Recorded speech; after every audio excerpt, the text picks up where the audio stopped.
ভাই, আপনি যদি ভদ্র শান্তশিষ্ট লেজ বিশিষ্ট প্রাণী হন তাহলে কোনো সুন্দরী মেয়েকে প্রপোজ করে লাভ নেই। কারণ সুন্দরী মেয়েরা আমার আপনার মতো কোনো ভদ্র ছেলেদের পছন্দ করবে না। ওরা পছন্দ করবে ইয়ো ইয়ো হানি সিং টাইপের ছেলেদের। যে ছেলের গলায় ঝুলানো থাকবে মোটা মোটা চেইন, কানে থাকবে দুল, চুল থাকবে গু কালার, আর বিশেষ শুকনা বৃক্ষ পল্লব সেবন করার সুদক্ষতা। কোন পাতার কথা বলেছে সেটা আর ভেঙে নাই বা বললাম, আপনারা এমনি বুঝবেন। সুন্দরী মেয়েরা এইসব গুণ সম্পন্ন ছেলেদের পছন্দ করবে। আপনার যদি এইসব গুণ না থাকে তাহলে অ্যাঞ্জেল জেরিনের পিছে না দৌড়ে ডাইরেক্ট জেরিনার পিছনে দৌড়ান।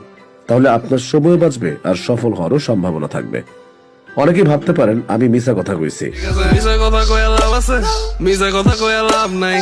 আমি প্রমাণ দিচ্ছি।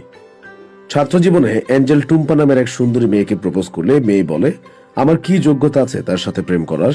আমি বলেছিলাম আমি এসএসসি এইচএসসি দুইটাতেই গোল্ডেন এ প্লাস পাইছি। মাইয়া আমারে পাত্তা দেয় নাই। কয়েকদিন